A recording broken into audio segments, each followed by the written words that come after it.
I don't know about you guys, but I've always heard of doctors, nurses, and lawyers needing to go through a lot of schooling and even taking an examination just to become registered.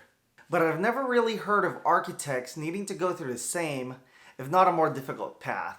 So today we're going to talk about the process of becoming a registered architect.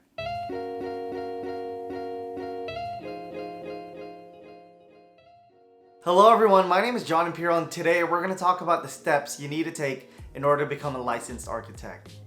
There are essentially three things that you need to become a registered architect: education, experience, and examination. For education, you need a NAB accredited degree, and generally there's two ways to do that.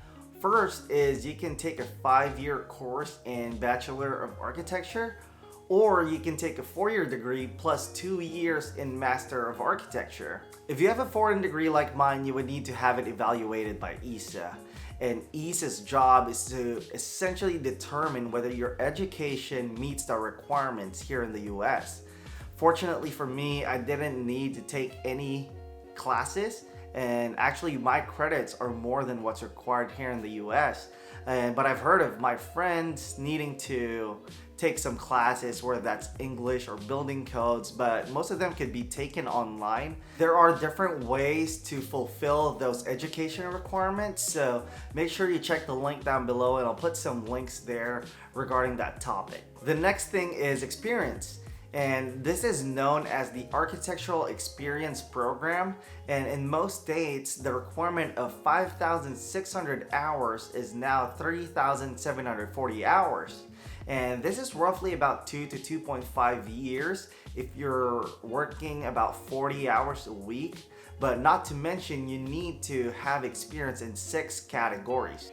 These 6 categories match up with the exams: practice management, project management, programming and analysis, project planning and design, project development and documentation, and construction and evaluation. Half of these hours must be gained while working for a licensed architect. You will need to establish your NCARB record for you to start logging your hours. And just a tip, report your hours within 6 months so that you won't risk losing half of your experience.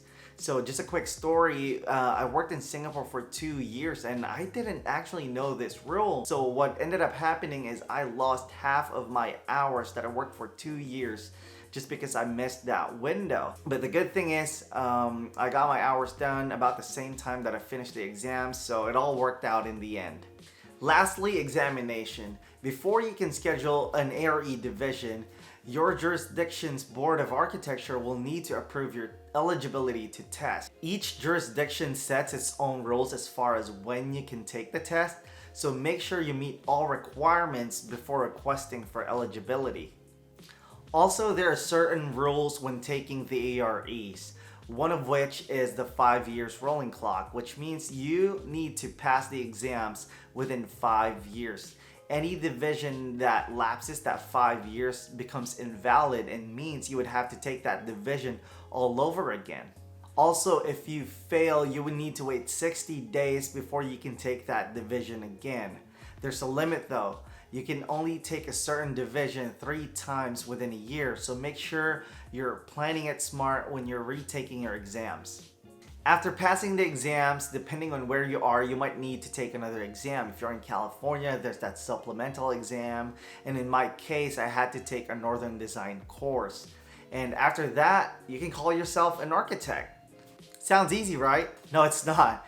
It's actually the hardest thing that I've ever needed to go through, and there's a lot of ups and downs, and I know along the way I've lost some motivation. It took me a little less than 3 years to accomplish this lifelong dream, but I found some motivation by joining this ARE Facebook page, and I would recommend you checking that out if you are in the process of taking the exams or if you are planning to. And there you'll meet people who are in the same boat as you. I've gotten a ton of encouragement and guidance just by being a part of that group. So I'll put the links in the description below in case you want to check that out. Question of the day: if you are taking the AREs, what has been the biggest struggle so far for you? And if you are doing anything other than architecture, what is the hardest test you've ever taken? Please comment down below your answers. Like, share, subscribe, hit that notification bell, and I'll see you guys next time.